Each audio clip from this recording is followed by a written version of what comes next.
let's look at a hypothesis test for two proportions. So the proportion I'm concerned about is the proportion of statistics students who start a homework assignment before the day that it is due.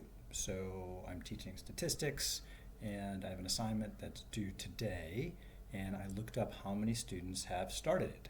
And I found that in my online class, 12 students had started it before or by the time I looked to see the morning of the day it was due. And in my in-person class, 11 had done that. I was also pleased to see that in the online class, 5 had already finished the assignment successfully before I looked, and 3 in the other class had already finished it. So congratulations. So as far as proportion of students who, statistics students, it's going to be by class. So I'm going to have two proportions. And I have a simple, not so random sample. And my population here would be, all statistics students that have homework to do with due dates. And I'm going to say my P, let's call it PO, will be the proportion described above for the online class. And then P, let's call it I, that will be the proportion defined above, but for the in-person class.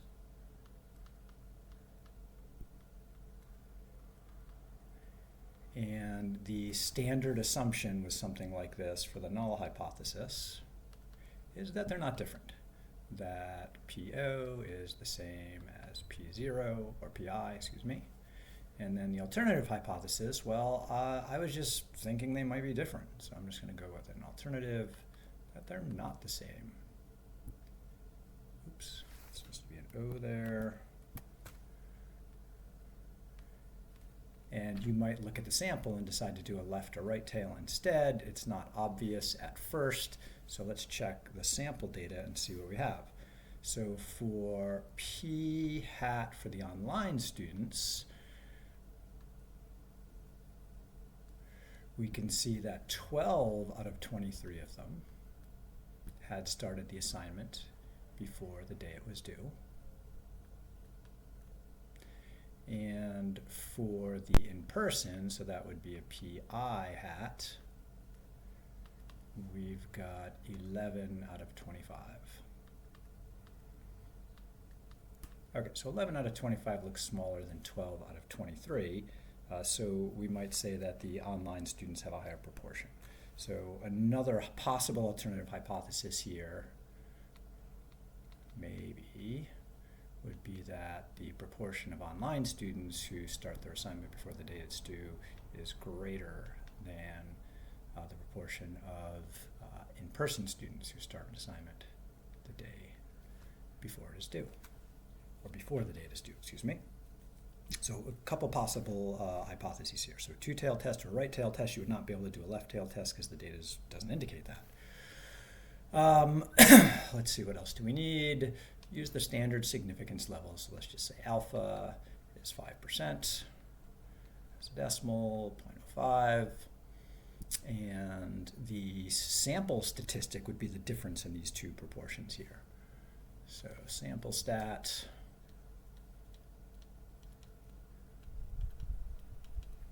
would be P online hat minus P in-person hat.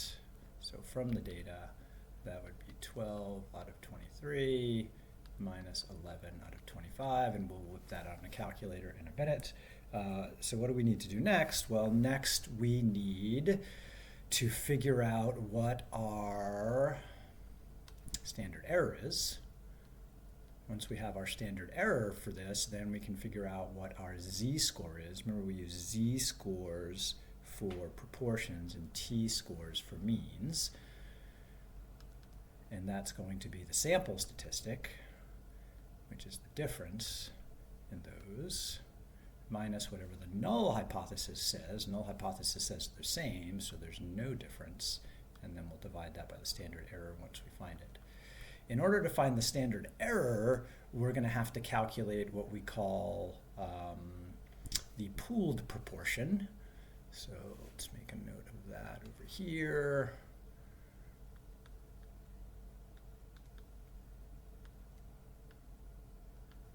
And usually we call that P with a single hat over it. Sometimes it's called P with a tilde over it. And that's where we expect there to be no difference, so it doesn't matter which class they're in.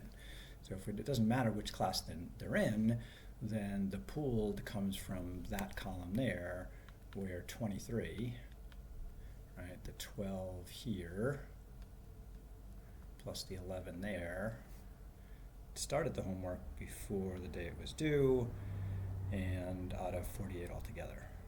Right, so that's the total column right there.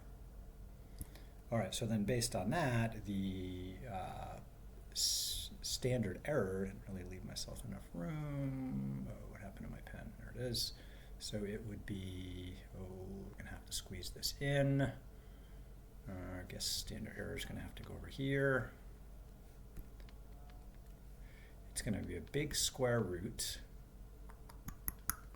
And then we take our pooled parameter times 1 minus the pooled parameter, and we divide by the first sample size. We'll call that N, I guess that'll be NO for the online students. And then we add that to the same pooled times 1 minus P hat over the number of in-class students. And I'm going to get the spreadsheet to calculate all of these for me, or you could do a handheld calculator, no point in doing them by hand. All right, I'm ready to head over to a calculator, and I'm going to choose the spreadsheet that I've shared with y'all, and I hope you're using it for your assignments. Let's see, here we go. So scrolling through the tabs along the bottom, I'm looking for a two-proportion hypothesis test, which I selected down here. And I need to zoom in so this is visible. How about right there? All right, so hypothesis test for a difference, and null hypothesis is 0. There is already a greater than here, so I guess I'll go with that one. Right tail, otherwise, again, this is just for reference. The spreadsheet doesn't use this right here, but it does use this number right there. And I have for my first group, that was 12 out of 23. And those are my online students, so I'll label that. And then for my second group, I had 11 out of 25. And they are different, but are they significantly different? We'll find that out next. All right, and that is my in-person data. And then the spreadsheet calculates the difference in those two proportions up there. 8% different, about 52 versus 44. That looks good. The pooled parameter, and again, that was my 23 out of 48. So that's just under half. So that looks good here. And then the total, two samples together, and then I can calculate the standard error. Okay, so there's my standard error, and there's my corresponding z-score. That's a pretty small z-score. And this is also telling me, let's see, for a right tail, I get a p-value of 28%. For a two tail, that would be 58%. Those are both huge. So although 12 out of 23 is different than 11 out of 23, they're not statistically different. They're close enough. 52% versus 44%. We can't say there's a significant difference in those two proportions based on these sample size. So we're going to fail to reject the null. So let's document some of this. All right, a good thing to put here next would be a sketch. What does that p-value look like in this case? So new page.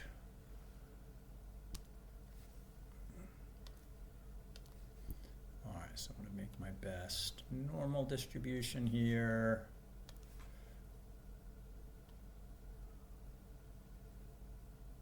All right, that's what it looks like today.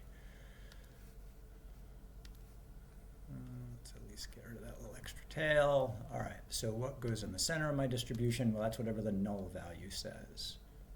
And so the null value is the difference in those two proportions. So that would be the p, oops, switch to the pen tool again. we go, the PO minus PI, and the null hypothesis says that is 0. And we just found that if you think about z-scores, a z-score of 1 is probably around here-ish, a z-score of 2 is about there, a z-score of 3 is about there. We just found our z-score is about a half. All right, so that right there is the z-score that the spreadsheet found for us. And the spreadsheet said that was about what? Z was about 0.566. I'm going to call it 0.57. So here my Z was about 0.57. And that z-score right there is related to the difference in the sample proportion, p hat 0 minus p hat I. And decimal version of that one was 23 out of 48. I think that sounds right. All right. Yeah. So if I stick with the right tail version, then my p-value cut off right there is this region of the normal curve. And we can go check that in StatKey in a minute. And I got a very large p-value there, so my p-value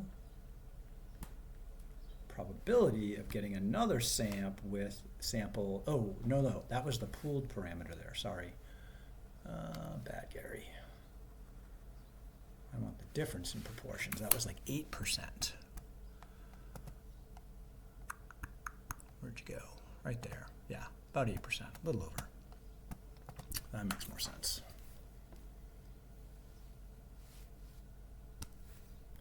So that was about 0.08. So we expected the difference to be about 0. We found a difference about 8% for a sample size of 23 and 25. It's not uncommon that if we expect them to be the same, to get them to be 8% apart. Again, for those sample sizes. And the p-value there was about 28%. Let's make sure I didn't get that right. Or I did get that right. Oops, Alt.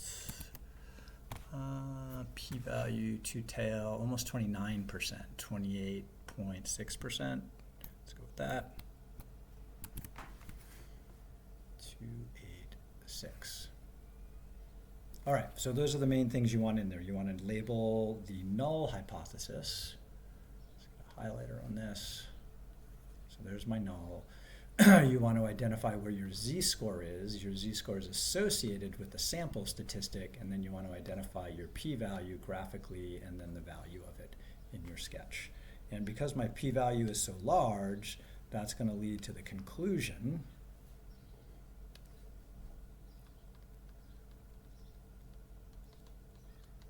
fail to reject the null hypothesis.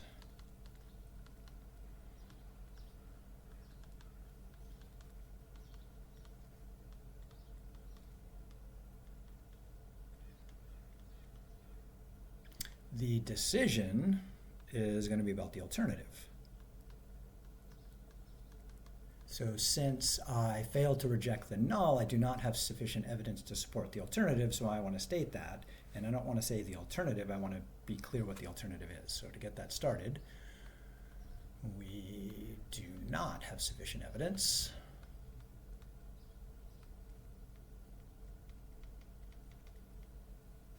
Oops.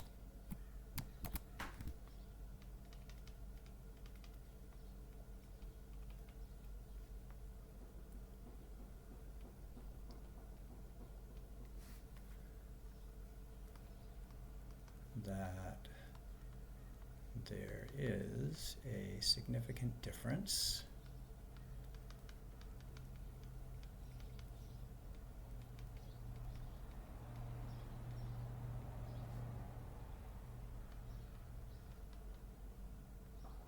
between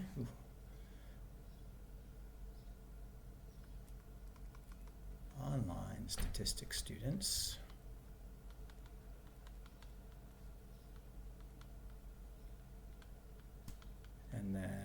it's always good to have a written description of your proportion to make sure you get your statements right.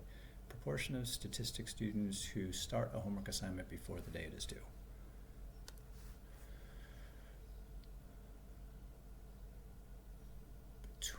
Oops, I'm missing the proportion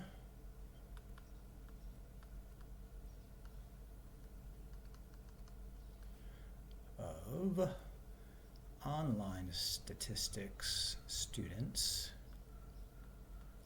who start a homework assignment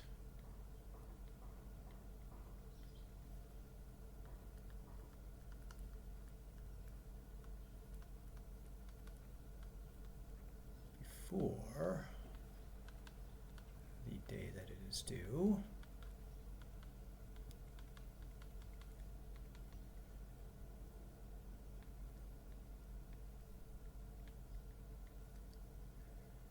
And the same proportion of in-class statistics students.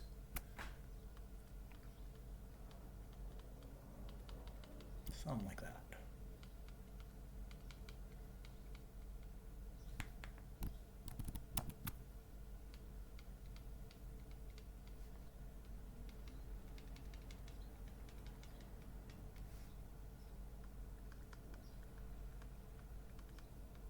Okay. Are they different? Yes. Are they significantly different? No, they are not. They are close enough that there's really no difference in the way these two groups approach starting their homework. All right, hope that helped in your analysis of two proportions in comparison. You have a written assignment this week for that. It's also part of the homework. Take care, do good math. I will see you in the near future.